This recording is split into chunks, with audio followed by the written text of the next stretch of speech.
Hi folks, welcome back to Broken Handle Outdoors. Today I want to talk about the Bahco Laplander knife. I will get the camera down close and we'll have a look at her. Okay, so here it is, the Bahco Laplander knife. If the name Bahco rings a bell, then you're probably familiar with this tool, the folding saw, also named Laplander folding saw, made by Bahco. And I've made a video in the past about this, so if you want to check this out, I'll put the link in the description below. But today I want to talk about the knife. Now the knife is made by Bahco in Sweden. Stainless steel blade. I imagine it's some form of chrome steel, just because they use a lot of chrome steels up there when they want to go stainless. Has a rubber handle with plastic ends, and it is a Scandi ground blade. Obviously, a lot of you folks will know that the Scandi grind is probably the best bushcrafting grind there is. Closely followed by the convex or also modified Scandi, kind of giving it the best of both worlds. But the very interesting thing about this knife is actually the price point, because if you buy this in Europe, it's going to be about 10 euros. Now 10 euros for a knife of this quality is very, very good, considering what it can do for you in the bush or in a wilderness environment. The blade has only been sharpened once, so you can consider this the factory edge. And I will show you some cutting tests, but at first I want to talk about a bit of the misconception that a lot of people have, that the more expensive the knife, the better it is going to be. And that is correct in some aspects, the main part being the steel that is going to be used. But if you do not know how to properly sharpen your blade, or to properly use your blade, or just to take care of your tool, you're gonna have a lot of trouble with expensive blades, as well as you will with cheap ones. But it is always how the tool is being used, and I will give you the comparison of two very popular bushcrafting blades. This is firstly the Tops Fieldcraft, and then the Fellkniven F1. You've seen this in past videos, one of my favorite tools of all time, and both of these are expensive bushcraft blades. I will keep talking about the currency euros, just because it is easier for me. This is about 100 to 110 euros brand new, and this is about 130 to 150 euros brand new. So this Bahco knife is just a fraction of the price that you pay for each of these blades. Are these better blades than this? Well, of course they are, because you pay the money for them. But for example, with this, it has a convex ground blade. It is much more difficult, or it takes more practice to sharpen this blade than it will for this blade, because this is a very simple Scandi grind. This has a modified Scandi grind, so it is, like I said, the best of both worlds, so to say. Almost like a Scandi, but then it gets convex to make the edge more durable. Setting these two blades aside, I want to show you what I mean when, for example, I want to carve a feather stick. Now, this is dry wood, like it should be with a feather stick. And remember, this is a 10 euro blade, okay? This will not cost you a lot of money, but you will be able to get started in bushcraft without spending a lot of cash on a tool that you consider as a good blade. So just check this out, okay? Scandi ground.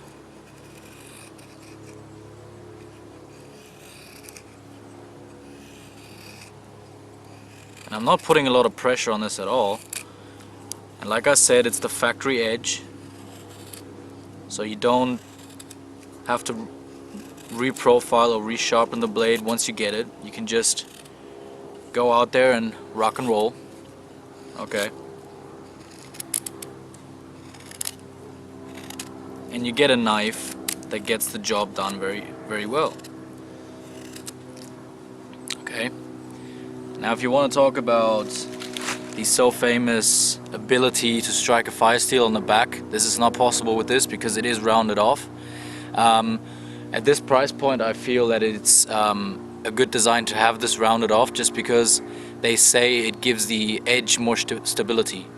And that is where we come to the drawbacks of a cheaper knife, because obviously the steel that is going to be used is going to be of less quality than, for example, the VG10 in the F1, or the 1095 high carbon in the Bob's Fieldcraft, Bob's in the Tops BOB Fieldcraft. Sorry about that. And that is why prices go up in knives. Same as cars, for example. You have better build quality, and therefore you pay more money for it, at least most of the time. Okay, so you will have, for 99% of the time, this will do all the tasks that you need a knife to do. Do you want to baton heavy stuff with this? No, because it is not a full tang design. It is a rat tail, and a rat tail, pretty much what it is tapered down. Okay, so you have, because that, well, that's why it's called a rat tail, because it kind of looks like a rat tail, and it is going to be inside of the handle. Okay, probably going almost all the way back, but it is less stable, or less thick than, for example, a full tang knife like the F1. You can see the exposed tang, and it just has this little thin layer, but I would consider this a full tang blade. And also the BOB, you can see a very thick steel running through all the way, and then you have the micarta slabs for the handle. But for 10 euros this is hard to beat, and I know a lot of people that use this that would have the ability to buy a more expensive blade, but they just don't, because they don't need to. They can spend the money on other stuff. And I would recommend this blade for anyone that either is very young, starting out, wants to spend their pocket money on a knife that they can use to just carve some sticks, have some fun in the woods. This is a very good starting point. But also for someone, doesn't matter what age, they just get started and wants to kind of understand how a knife works, how to use a knife in the woods. This is a very good blade to have, just because it has a very simple grind, it has a very sharp grind, it's very easy to sharpen. You don't need a lot of skill or practice to get this to a sharpness that you enjoy, and obviously you want to keep your knives as sharp as possible, because a dull knife will be more dangerous than a sharp one, because you have to apply more pressure to cut something, and when you slip, then that is gonna be when the serious injury happens. Okay, but this blade for 10 euros is very hard to beat, and it kind of falls in the Mora category. Mora, I do not have a lot of experience with Mora knives, but from what you hear, they're probably the best knife money can buy, if you just look for a simple bushcrafting blade. The sheath, simple plastic, not very thick.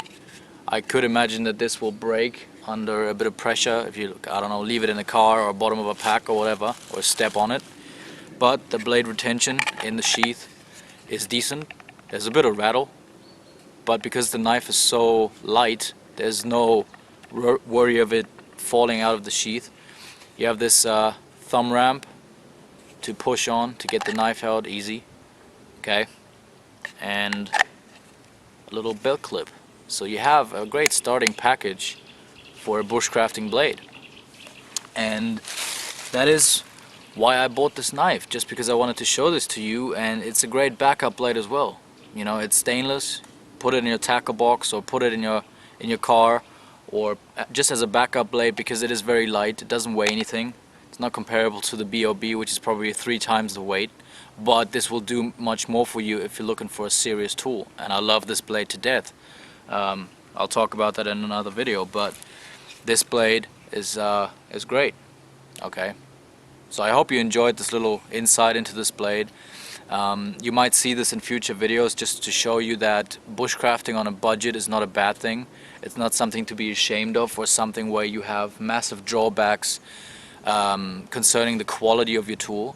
Because if you are selective in buying, then you will see that a lot of the time you don't have to spend a lot of money to buy good quality tools. Okay, so I'm rambling on. It's probably about 10 minutes into the video, so I'll cut this off. I'll be back soon with another video. Hope you enjoyed it. Until then, stay safe.